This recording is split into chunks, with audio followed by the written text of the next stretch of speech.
Welcome back to another installment of Dark Knight's Death Metal. Now, today we're checking out the penultimate chapter in this event. Now, this is not the penultimate issue in the main series of Death Metal. It's actually a tie-in called Dark Knight's Death Metal, The Last 52, War of the Multiverses. So it's a long title, very long title. But we got 9 stories here with all different kinds of heroes, because what we saw is that one woman, she's become all powerful now, right? She has her invisible chainsaw, she's golden, she's fighting off against the Darkest Knight, the main villain of this event.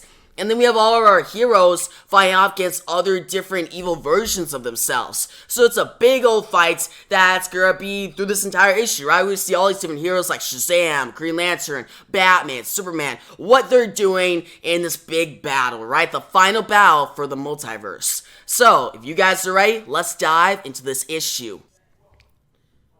We begin in Themyscira. We see Diana, she narrates. It starts with a memory from days long before, days of peace. Now we see Diana, she's with her mother, Hippolyta. They go through these pillars into this room. Now Diana says, "Mother, can I leave? I want to practice with the lasso if I'm going to." Now Hippolyta says, "Hush, Diana. Today we honor the greatest of Amazon warriors." Diana says, "Who is she?" And Hippolyta responds, "Her name is Ayla. It means whirlwind, and she lived up to that name on the battlefield. She led her sisters in a great battle against Hercules long ago." Diana says, "Like that statue in the Garden of Heroes." And Hippolyta holds Diana close and says, "Those are her allies, her sisters, her friends, her loves. They all fell, all but her." Diana gets close to the dead body of this warrior, and Diana says, now she could be with them again. Maybe then, for her, death isn't anything bad. Maybe it's a blessing. Now, the warrior wakes up from the dead and grabs Diana by the wrist and says, "No, death is no blessing. It's horrible, horrible. Fight, young one, fight." Now, we shift to the present day. We see Wonder Woman. She's all powerful. She's as tall and huge as the Darkest Knight. And below them, we see this battle raging on between our heroes and the Darkest Knight's forces. Now, Diana says to the Darkest Knights, "One who laughs. You want to fight someone? I'm right here." Darkest Knight says, "Love the new look, Wonder Woman. Gold is very in. But you know I won, right? I did what you couldn't. I killed Perpetua, the mother of all creation, died in the dirty alley that is this multiverse. And now the deaths of you and your world are just the encore." Now, Diana charges at the Darkest Knight. She says, "I went to the Forge of Worlds on a mission to find a way to stop you. The fires were dim, but down in the dark I realized why I needed to take you down once and for all. We are one universe. It all matters.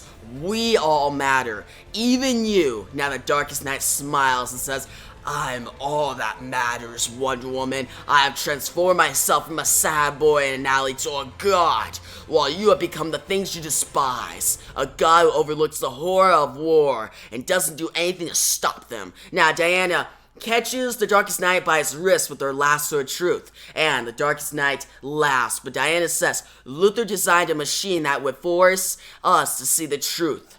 But I know the truth is in all of us, and I'm bringing it to you." Now the Darkest Knight laughs even more, and he says, "Truth? You were looking for the truth. You just had to ask. Direct your attention to the new and final worlds I have created. I call them your nightmares, but they're so much worse. Worlds where the damsel in distress killed her saviors.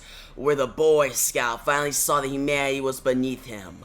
Even a world where the Ocean Mother turned her monster child into a weapon of war. Can't you see? These worlds, your truths, they are who you would be if you would drop all the pretentiousness and let the real you shine. You and your friends, the great lie of the multiverse. The lie of hope." Now we see Hal Jordan and Alan Scott, they reunite and fight off against this evil just society. Now we see these different heroes like Captain Carrots. They fight off against the evil Dark Knights from the original Dark Knight's Metal events like Red Death, the Merciless, the Drowned. It's actually a really cool sequence. Now, we see other Green Lanterns like Sinestro and Guy Gardner. They fight against these evil brainiacs, right? Now, we see the Teen Titans. They fight against the army of Groblins. Now, Aqualad says, "That's a lot of Robins." Now, Red Arrow says, Good thing I brought a lot of arrows. Now we see the Robin King.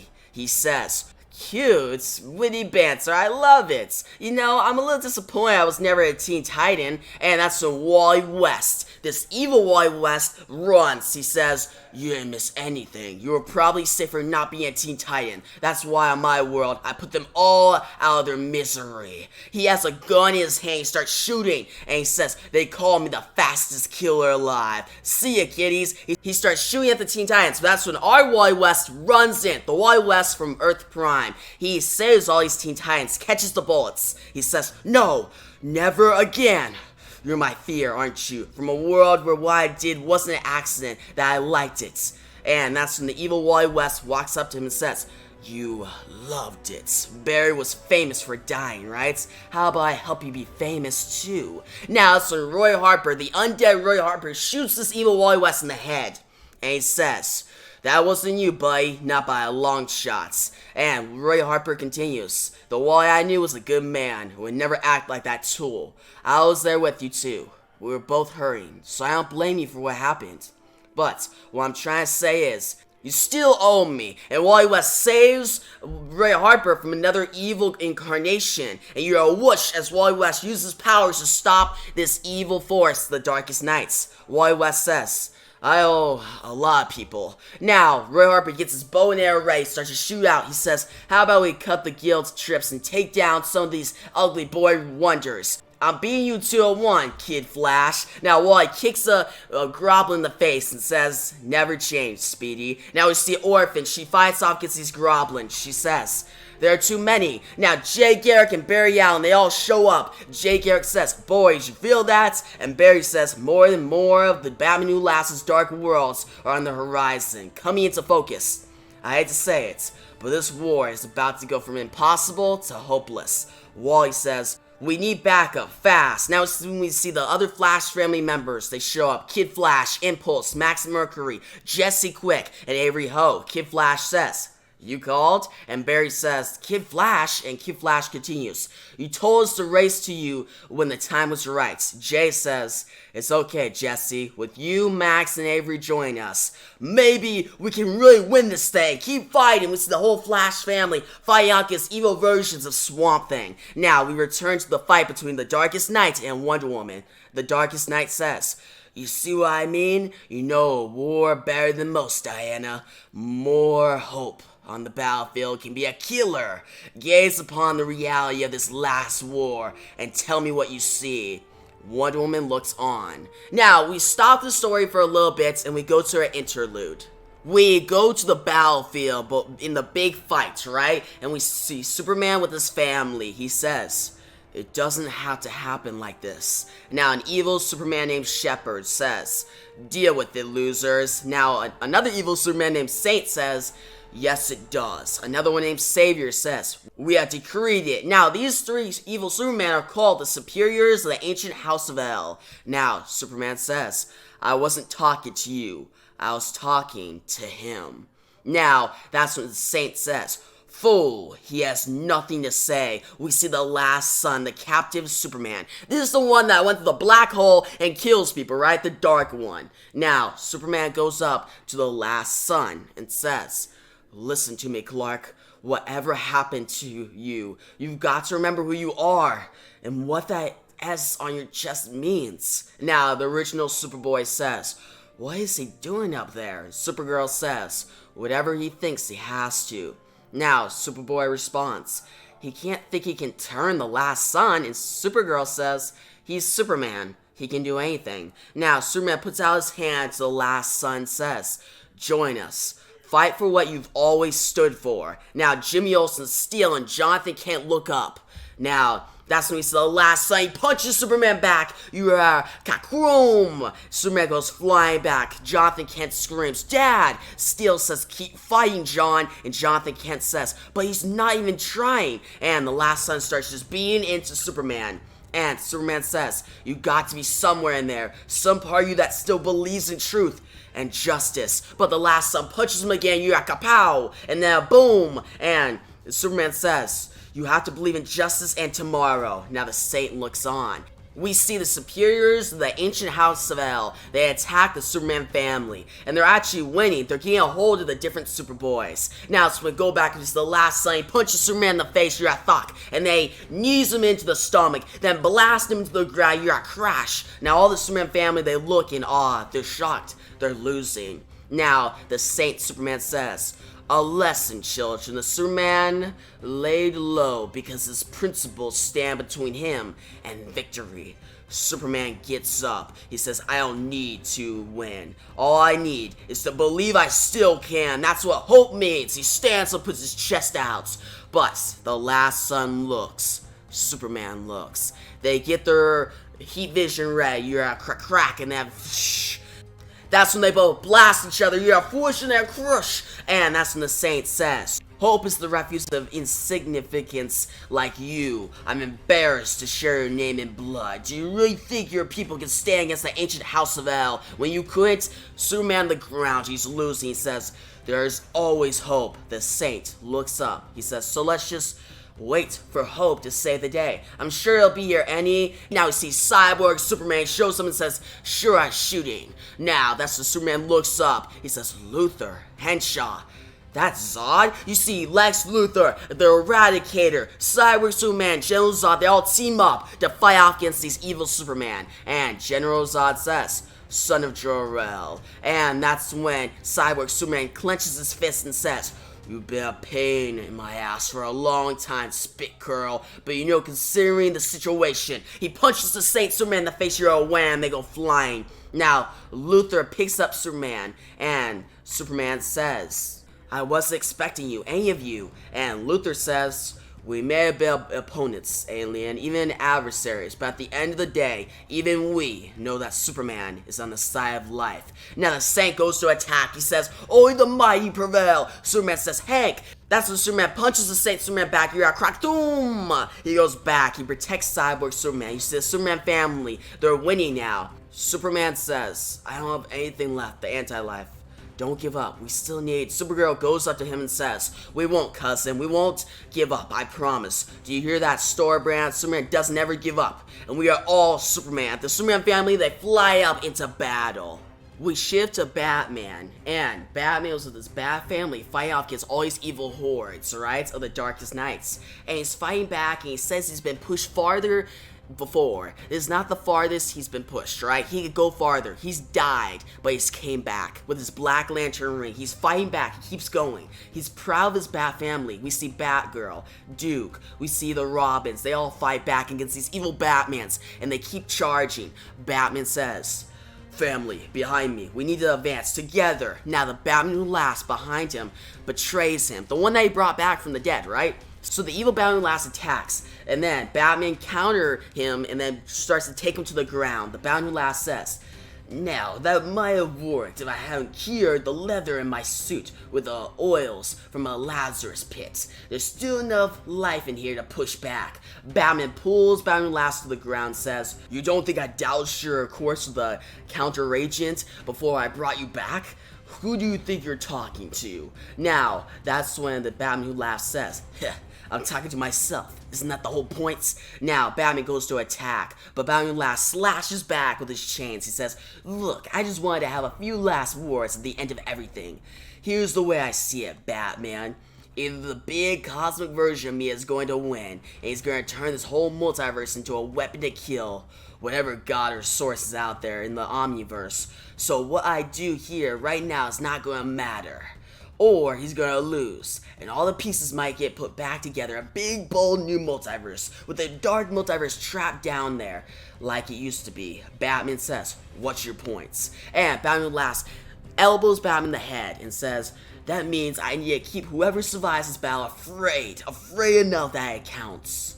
Afraid enough that they have nightmares about me every night, that I'm reforming in the dark, waiting for them. So no, I'm not going to fall in line. I'm not going to take your hits for you and your family." Batman gets up. He's bleeding. He says, "Huh." And the Batman laughs, says, "What? Why are you laughing?"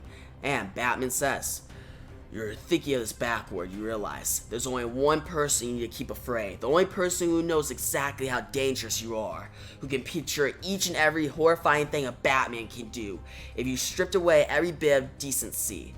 And that's when Batman last says, you. And Batman says, that's right, me. That's when the Batman last gets above Batman and says, I'm going to slit as many throats as I can before this twisted world falls apart. I'm going to slit your throat. Batman says, I promise you get off the ground and start fighting. I'm going to do everything in my power to forget you. All that will be left of you will be an echo of an echo until you crumble away like everything in the dark multiverse.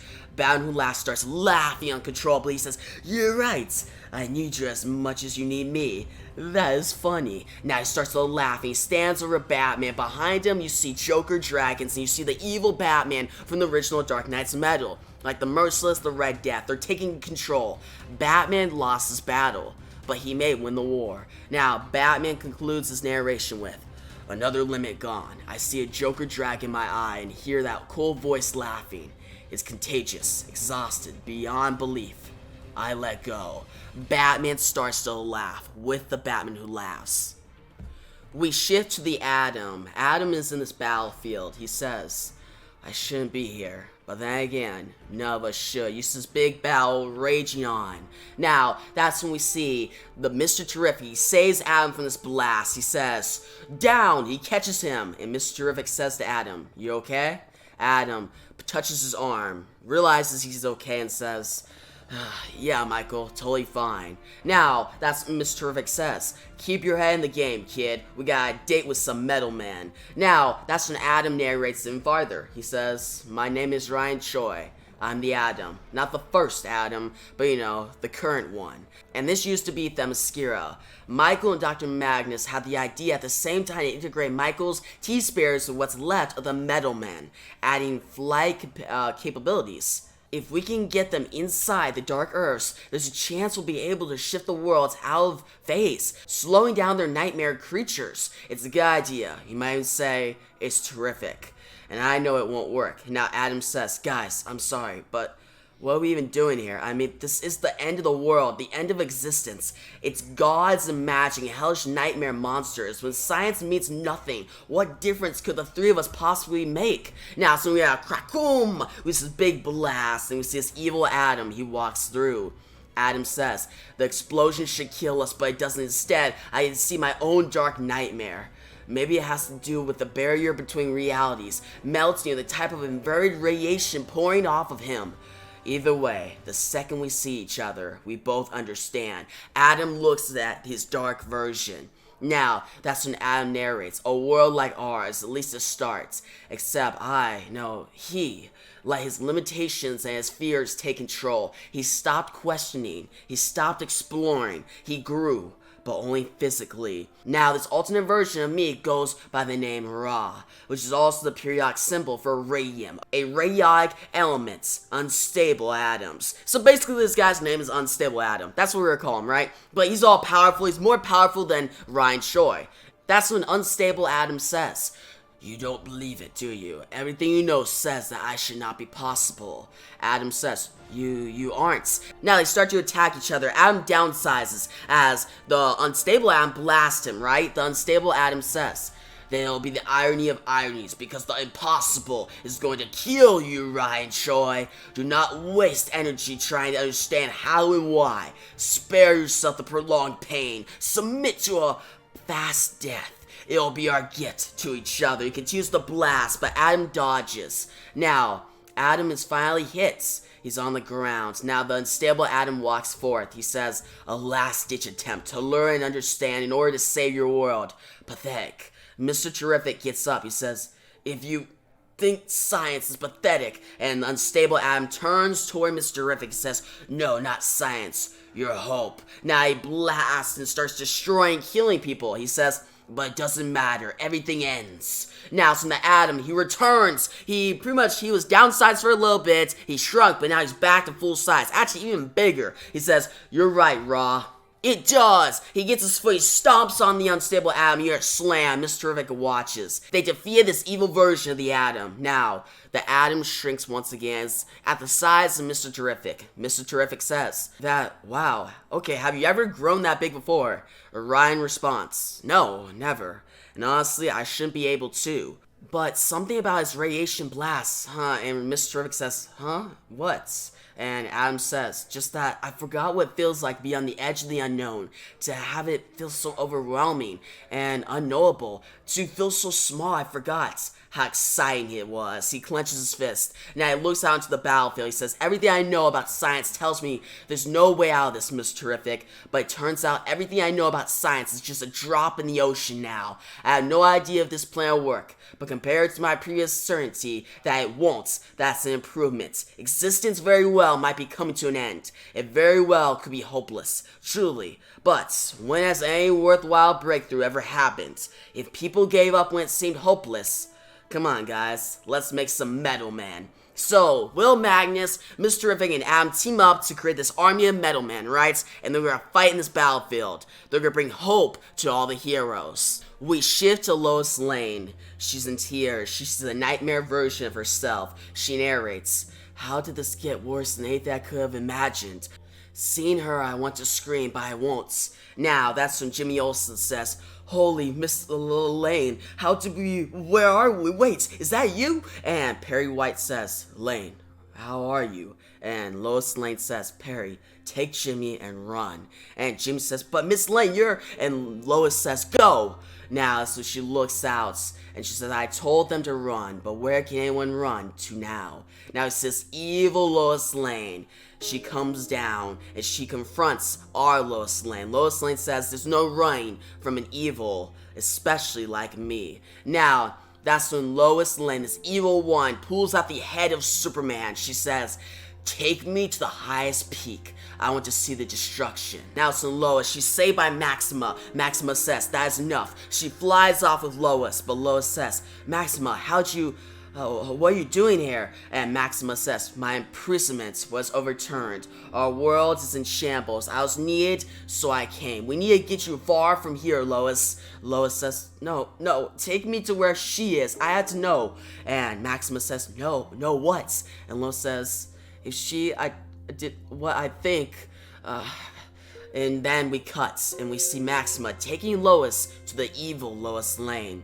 The evil Lois Lane smiles and says, I knew you'd come, Lois. We can't help ourselves, but I'm not discussing anything with her around. And Lois says, this is a bad idea. But that's when the evil Lois Lane, she blasts Maxima and kills her. And Lois says, Maxima, let's know. And that's when the evil Lois Lane says, partnering with Maxima of all people, Lois? I thought I'd be smarter than that on this earth, but I guess some things never change. Now she grabs Lois by the neck, by the throat. Lois says, she came out of nowhere, and the evil Lois Lane says, do you really think that was a coincidence, or all reflections of our own creation? She starts to pull Lois. She says, on my earth, superheroes were a menace, genetic abominations, thinking they were above us. I wrote a series of articles about it. They spread across the world. Maxima was a Star Lab scientist, and my source. We were exposing them for what they truly are until she gave herself powers. She took him on, Superman. Fighting him in the middle of Metropolis, they burned down the Daily Planet, destroyed a museum full of children on a school trip. My son, John, was on that trip, and I was buried under the burning bricks of the plants. I survived. He didn't, neither did Maxima. She died in the battle. Superman went on an apology tour. His last stop was with me, an interview. He didn't know what hit him when I pulled out a parting gift made by Maxima, Amber Kryptonite. It absorbed all of his powers, killed him. Then I cut his head off. She holds our Lois Lane close. Lois is in tears. Now, the evil Lois Lane pulls Lois up and says, is this your Earth? It's burning because of your superhero problem, because your people trusted them. And now look, if you truly are me, you thought at least once the possibility that they go rogue. And when one of them does, the rest will follow soon enough. On my Earth, we got rid of that probability right after I killed Superman. took his powers and gave pieces of the kryptonite to my people. Lois looks out at all the chaos. She's in more tears. The evil Lois Lane holds her up by the neck and says, I can help you right the wrong, Lois. You can save yourself for once, and everyone you love. I'm going to give you that chance. You've been so quiet, mulling over your choices, or are you saving your voice to call him, to save him? To save you. Call him then. Scream his name and bring him right to me. Let me help you make it right. Now she holds Lois up and then drops Lois in the clouds. She's letting her die. Lois has to call out to Superman if she's going to survive. We shift to Themyscira, the end times. Raven narrates, when I brought this team together, I never could have imagined. Now we see Starfire. She says, what are these creatures, Beast Boy? Beast Boy says, no clue, Starfire. Faces only a mother could love, though. And Robin says, kill first, questions later. Now Aqualad says, is it me or was that too easy? They beat all these monsters. Now Raven says, Jackson's right. Something's off. And she says, I never could have imagined it would end like this, the Teen Titans. Now, that's where we are, crack-boom! And we see all these evil Teen Titans, they show up, and we see other Teen Titans, they fall into this abyss. Now, the evil Teen Titans walk forth, and they say, they're finally here. We've been waiting. We see Starfire, Robin, Beast Boy, Red Arrow, and Aqualad. They're nightmare versions. And they all say, Raven.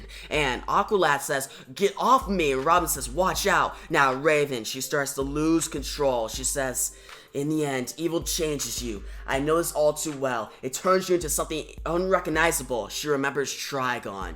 She thinks everything you are, warped and twisted into a nightmare, shattered reflection. You see Trigon. He says, Raven, join us. And Raven says, Trigon, I knew you were behind this. But that's when we see Raven. She walks out. She says, close enough. Meet my new Teen Titans, Raven. We see this evil version of Raven who gave in to Trigon's powers. Raven says, no, this is how it ends. And she says, leave them alone, it's me you want. All the Teen Titans are fighting off their evil versions. Now the evil Raven says, no, we want it all. You see, on our world, we killed your heroes. We didn't need their promises, we didn't need them.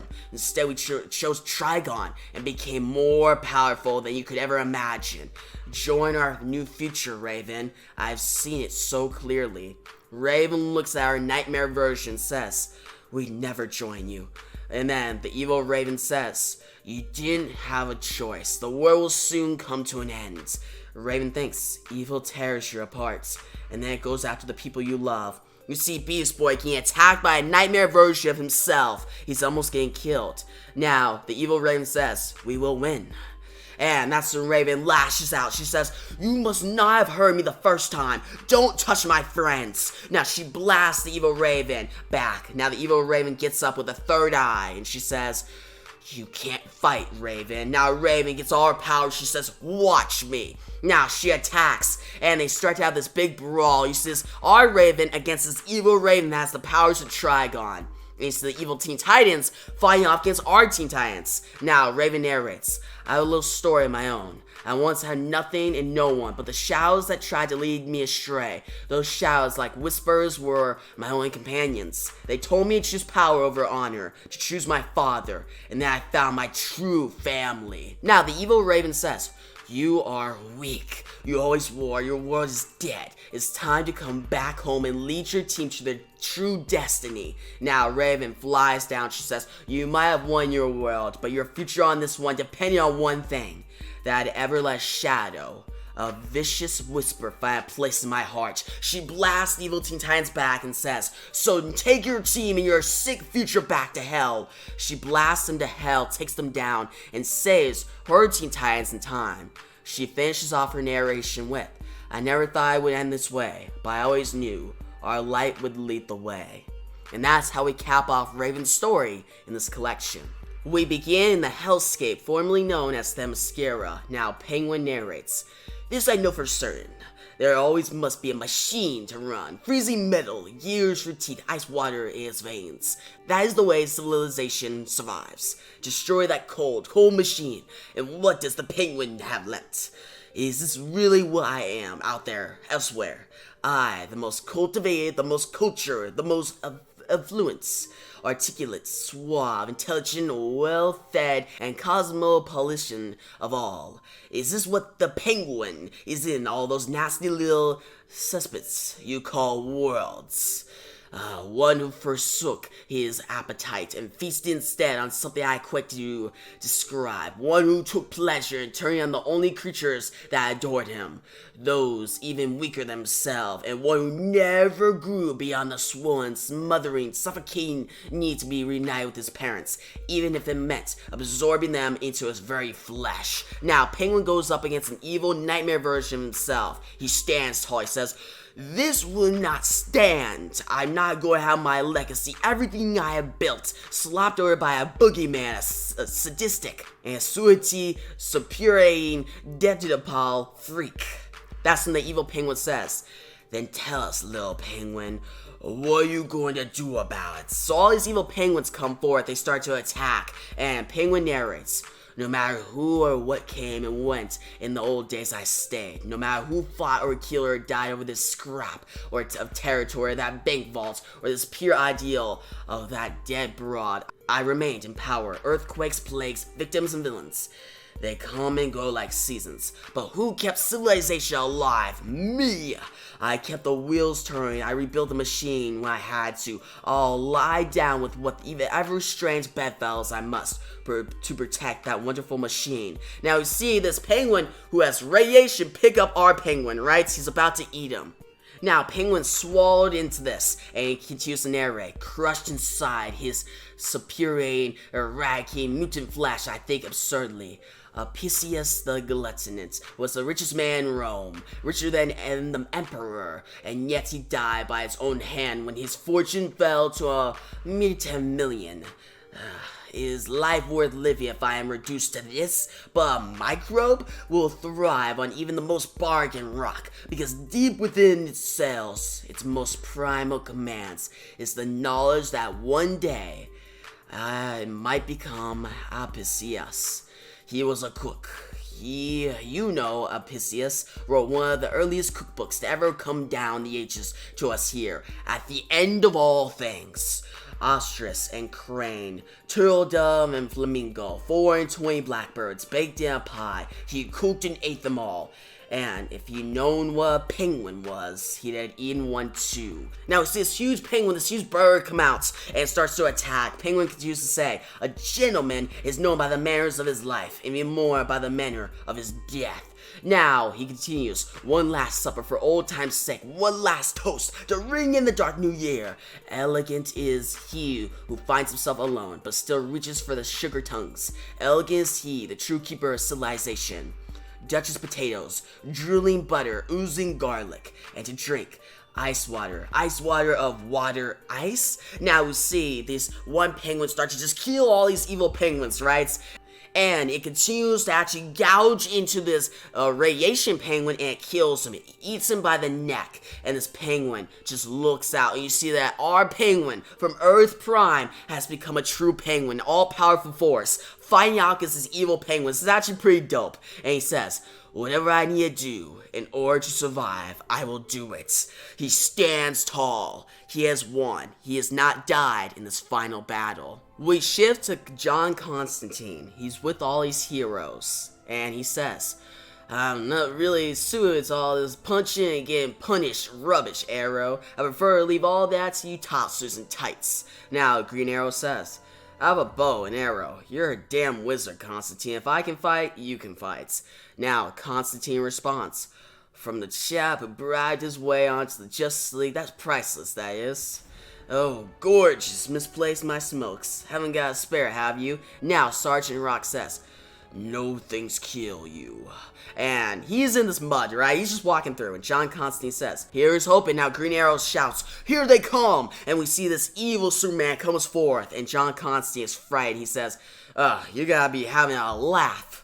Of course, this absolute unit wants to go at me." Now, you see this Bizarro, this evil Bizarro type Superman attacks, but you're a thumb, and that's when he grabs John Constantine by the neck. John Constantine says, "I thought that wasn't too bad," and the evil Bizarro just says nonsense. But that's when this evil Bizarro is blast, you're a sploosh, And from the side comes an evil John Constantine. He says, I know what you're thinking. How did I do that? You didn't, I did. Now, Constantine gets up, he says, oh, bollocks. And the evil John Constantine comes forth. He says, did you really think I was gonna let someone else put you down? That pleasure's gonna be all mine, sunshine.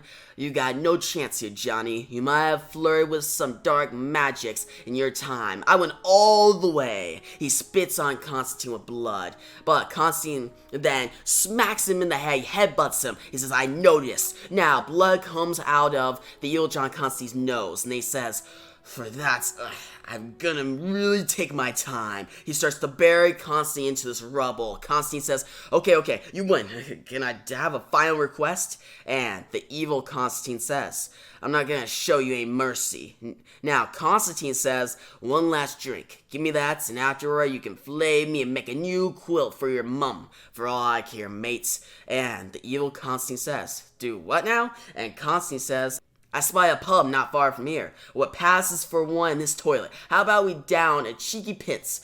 Then you blow me up.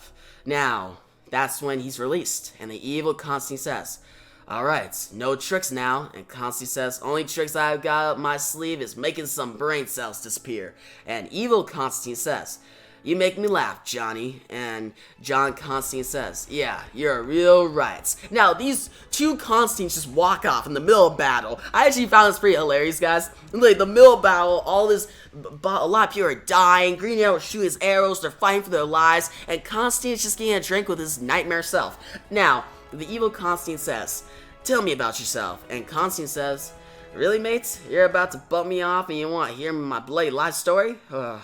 We're the same bloke, and so I never had an absurd heavy metal phase, you know? Now, evil Constantine says, no metal? What about Judas's priest? And Constantine says, bugger off.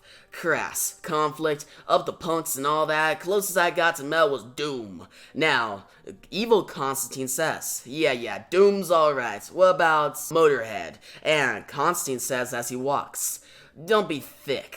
Everyone likes Motorhead. And we see it. This evil Hawkman's head just flies to the ground and flings by the two Constantine's feet. Now, Constantine says, but you never grew out of that stuff, yeah? You still dress like you're trying to wind up your dad.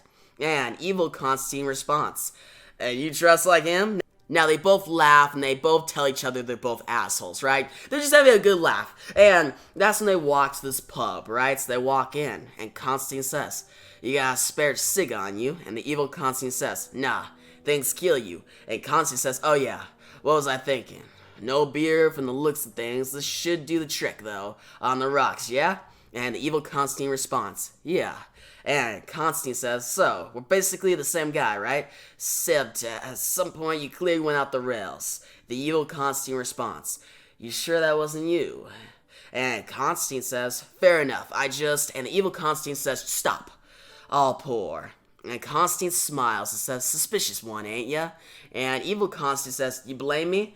You take yours neats. And Constantine says, always. And evil Constantine responds, look at that, another difference to your life. It'll be over before you know it. They both get their drinks and they cheers to it. They both get their drinks and they drink a little bit, right? They're having a nice moment, but they both know they're both gonna die. Now they walk out and they take a seat. And the evil Constantine says, let me ask you a question. You ever have handled a ghost in Morley's fried chicken in Brixton? And Constantine says, yeah, I did.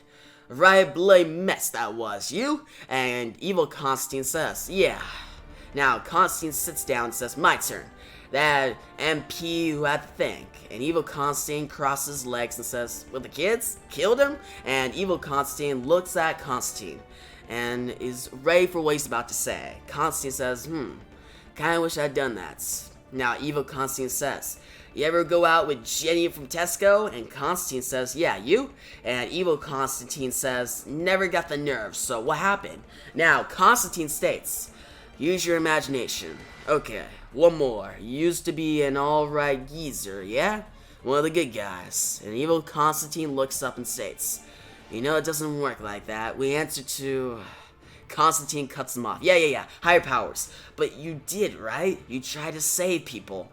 And evil Constantine thinks, then says, for a while, yeah. And Constantine looks at him and says, you ever think about the ones you couldn't save? Like, why they get to go on while, like, us had to stick around? And the evil Constantine looks at his drink and then says, yeah, I think about them all the time. Then he drinks and says, maybe that's why I went out the rails. Now he pours another drink and says, you're not so bad, Johnny. Now John says, yeah, well, you're a bit of a bellend, John. And that's when the evil Constantine says, I mean it. What if I did kill you? Now, John Constantine looks surprised. He says, I'm not gonna be your freaking butler. That's where this is going. Now, evil Constantine says, no, I mean, you could be a part of what we're doing here. The new order. Constantine says, why me? And the evil Constantine responds, yo, run from a fight, beg for your life, have a drink with your enemy, all that. Those flashy tossers you were with out there, they call you a coward, maybe so, but there's no honor in dying like none of them. And no shame in refusing to the only rule is the ones who will do whatever it takes to survive. Gets? I could talk to the darkest night when this is all over. I think you'd fit in well, mates. Now Constantine points at him and says, let me stop you right there. There's some things I think you don't get. Not try again, knock down, drag out with bondages. Superman isn't coward. It's common shit sense, mates. And yeah, I never cared about winning every fight or winning fairly. I'll do just about anything to avoid getting killed. Now the evil Constantine coughs and then blurts out all his blood. He starts to throw up. Now Constantine smiles. He picks up a drink and says, sometimes it's enough to do a little spell of poison ice in someone's drink, if it means you get to fight another day, and they don't. Now, John Constantine looks at his dead nightmare self. He's won. Now he looks out to the battlefield and says, guess I should get back out there. Maybe after one more round of drinks. So this is a very interesting story. I'll just say that to cut off the narration, guys. I really liked it. John Constantine talking with his evil self and then just killing him behind his back. We'll talk about it more in the review section later on in this video. Now, we shift to Swamp Thing. Now, Swamp Thing is fighting the battlefield. He narrates, they call us monsters. Frankenstein, the original monster built from blood and bone and hated by a world he would protect. You see, Frankenstein just shooting all these different evil versions of himself. Now, Swamp Thing continues, Clayface, who could be anything and everything but unnerves by protein design. Solomon Grundy, one who intended to be like me, but fell nearly mindless in his rage like Frankenstein, Clayface, a monster made. But some monsters choose. Some choose with good intentions like Brimstone, who took her brother's curse to try and turn the darkness back. So guys, Brimstone was actually one of the heroes in that whole line, like New Age of Heroes after Dark Knight's Metal. A very interesting character that I recommend you guys check out his own series. I really enjoyed it. But still, you got Clayface, Frankenstein, Solomon Gray, Brimstone, and Anton Arcane. Now, Swamp Thing continues. Some only bear ill will. Anton Arcane, my enemy, the enemy of all, a monster of his own making. Abby Arcane, my love, my greatest ally, now something monstrous as well. And me, both chooser and chosen, but a monster all the same. But I have learned through hard lessons that what makes a monster is context. This is my context, or I suppose his. The man burned away in fire for the monster to rise. Something that thought it was Alec Holland, but was not. He lacked my soul. Now he holds Abby Arcane close. He continues, but there's a woman who didn't care another version of her for another version of me, or almost me, and his life as in mine would try to harness the power of the green, a power not his to possess. In madness he would destroy much and threaten to destroy more. And as in my life, this other me stopped Woodrue, but not without sacrifice. This is where our paths diverged. Mine was not without difficulty, but there was light too. Swamp Thing lost his love. You see him screaming out, yelling. He continues. His was darker. He was an elemental who thought he was Alec Holland, but without the soul of a man, he became something truly monstrous. He became obsessed with life. He would kill death without soul. He could not understand what light truly meant, and so he created perversion of it. But first, he would need to prepare from Arcane. He became one with the rots, and then next the red. He did not destroy it. He's assumed it. The Parliament of Trees, the Green understood what he was becoming and tried to stand against him, tried and failed. There is nothing left to stop him. He was become all life, a spring eternal, a new universe of green and red, ruled over by the Swamp King. My darkest self, my worst possibility, free from the dark multiverse, is spraying here. But we are not without hope, despite the odds. I have a weapon he cannot understand. So Swamp Thing has come face to face with his nightmare version, the Swamp King. Now, that's when we see Solomon Grundy. He says, now we can make our way to the Swamp Thing. Now, Clayface says, no one's going to take my world from me. Now, Solomon Grundy then jumps up to take down this other evil version, a dark force of the darkest night. He says, Grundy slams, destroy. Now, that's when we see Brimstone. Brimstone says, the spread stops, the enemy weakens. Now, Solomon Grundy says, weak is not the term I would use. These things are not really under my control. We are all of us running out of time. Now, Swamp Thing walks toward the Swamp King. He says, it will be enough. Frankenstein represented the red. Life to fight life.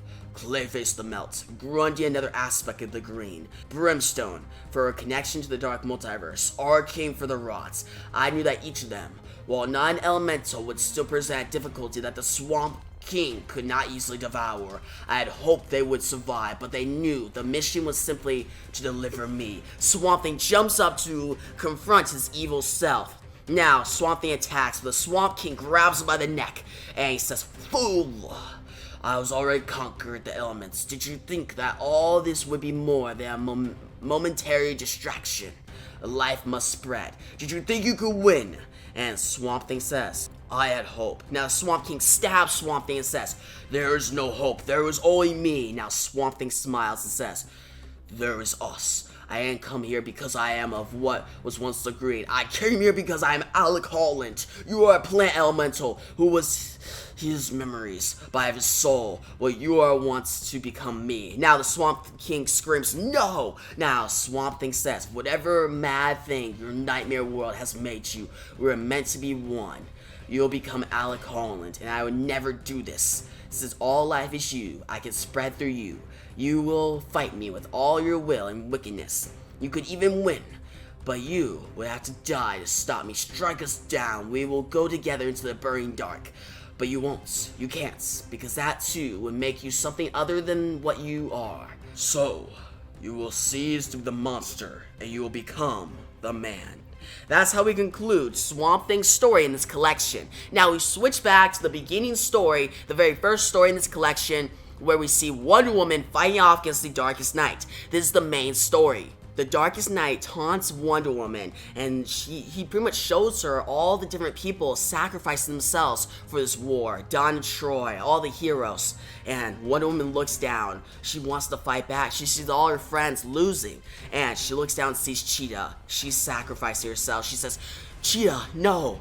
The Darkest Night says, oh, Cheetah will survive that. It was merely a scratch. She'll live just long enough to watch the sun set in the multiverse.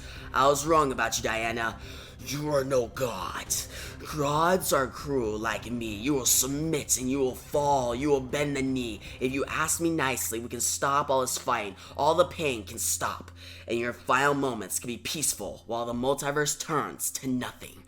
I will get you that blessing. We see Diana, she walks through these different pillars, right? And she's fighting after the undead Ayla grabbed her by the wrists. So she can't sleep. Now, that's when Hippolyta shows up. Hippolyta says, she's scared you, didn't she?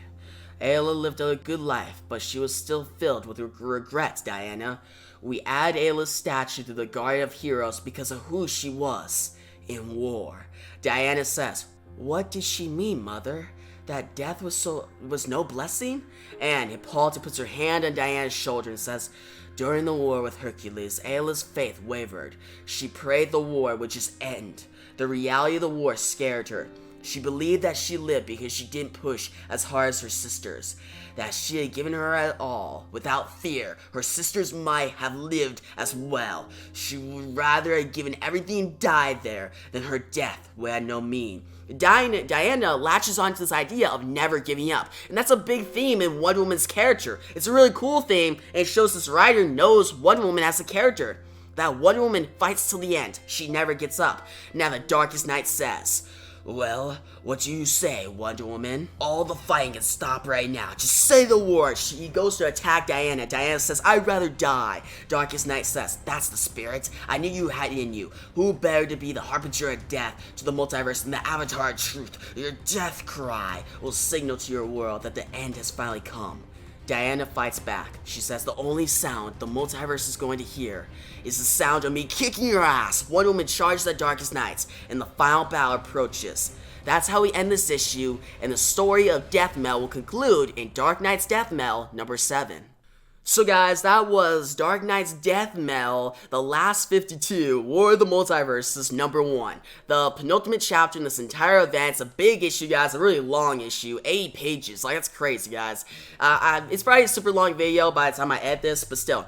A really great issue. It was pretty much all the stories, right? Let's go through the stories. The first story was the Wonder Woman one. It's called Fight, and all you see is Wonder Woman versus the Darkest Knight. It was epic, and they used the flashbacks to go back to, like, Diana's talk with Hippolyta, and the very first, like, warrior Amazon that protected Themyscira, right? Which I thought it was well written by Joshua Williamson and Scott Snyder. The artwork by Dexter Sawyer was really good. Scott Koblish's artwork, I wasn't a big fan of, like the final few pages of the issue. I wasn't a big fan of that. I wish they just had Dexter Sawyer as the one artist throughout, but it was still a good story to bookend it, right? But if you skip this story, you wouldn't really be missing much, because the Death Metal number 6 ended with Wonder Woman going up against the Darkest Knights, and she's still fighting off against him at the end of this issue, so it'll just lead into the final issue. But it's still a good story. Now we got Superman in First and Last Men, which I enjoyed the story. See Superman go up against the Last Son. It was really cool. The Last Son is probably one of my favorite characters to come out of Death Metal, right? Now, he's barely said anything, but it's just such a cool idea, alright? That he went through a black hole. He's this menacing Superman that's really deadly, and his design is really dope, guys. His design is so cool. That whole fight scene, seeing Superman family fight back, and that they have hope, they keep charging, they don't give up. It had optimism and a lot of hope in it, which was really good. And the artwork there was really good, and it was an overall good second story. It wasn't amazing, but still pretty solid. Now, the Batman story was really interesting. It was written by James Tynion IV and drawn by Alex Maleev. Now, this story is seeing Batman go up against the Batman who laughs, who he brought back to life in Death Metal number 6, right? And it was crazy. I really liked it. They're fighting stuff, and Batman laughs saying, "I'll be a nightmare, I'll make people afraid." And he has like a contingency plan if the Darkest Knight wins or loses. But we see Batman losing, and Batman laughs getting above him. But what was really interesting and brought this home was when Batman just goes into insanity. He lets go, and Batman laughs is above him. They both laugh uncontrollably. I was like, oh my god. It was a very shocking moment. It reminded me of Batman the Killing Joke. It was really good. James Tynion wrote the story very well, and Alex Maleev's artwork fitted perfectly. I really liked the story. It wasn't one of my favorites. It was solid. It was a short story, but it was still really well done. Now, the Atom story by Kyle Higgins, it was well written. It was just a solid story, a quick one. It wasn't great or amazing, but still good enough, and the artwork by Scott Collins fit the tone, and it was very entertaining. Now, I don't know where Adam, Miss Terrific, and the Metal Man will fit in the final Death Metal issue. We'll see, but it was still a solid story. Now, the Lois Lane story, that was dark, alright? That was really dark. The artwork was dark, it fit the tone, and just seeing evil Lois Lane be like, hey, just give into it. If I could kill Superman, you could be free. It could be all over. And I really liked that. That was good. It was a good theme, but then still Lois of our Earth Prime was like, no, I'm not giving up. A big thing of this whole entire issue, of all these different stories, is that our heroes are not giving up, and that's great. Now, we have Raven's story, which was super interesting. I enjoyed this one a lot. Raven going up against the evil version of herself that's... This Raven gave into Trigon's powers. Like, we haven't seen that. Or at least I haven't seen it. Maybe it happened in an older story, but I have not read it. But still, seeing it here was really unique and really cool. And how it ended with Raven defeating this evil Raven, this evil Teen Titans, and saving her friends was actually really nice. It didn't go in like a dark direction. It actually went a more optimistic route.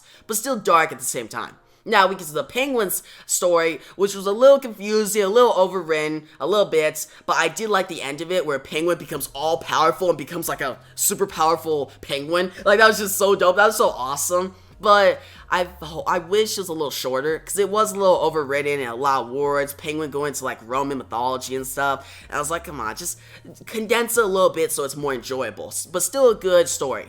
Now, my favorite story in this collection was John Constantine and Armageddon Blues. This story was amazing, alright? Matthew Rosenberg, the writer of the story, wrote John Constantine so well, alright? It was really good. See him befriend like an evil version of himself, talk about it a little bit, and this evil version of Constantine actually start to like him, but they just kills him. It's like, I'll do whatever it takes to survive. I guess I'll have another drink and go fight again. I just really liked it. Like, all the different lines. I actually really liked the evil Constantine as well. Just seeing them talk in the middle of a fight and stuff, it was really funny, entertaining, and it was a really great story. I feel like this is the best one in the collection. I just really enjoyed it as a John Constantine fan, and just how great of an ending the story was. Now, the last story of this list was a Swamp Thing one, which was good, but also kind of overrated a little bit. I feel like a couple of these stories were overwritten, and this was one of them. Because, yeah, it's cool seeing Swamp Thing go up against the Swamp King, and the ending was cool, but there's so much narration about Swamp Thing's life that's like, do you have to do that? Can you just make a simple story, see him, Solomon, Grundy, Clayface, they fight off against, like, the Swamp King, and Swamp Thing gets, like, the upper hand, and that's it.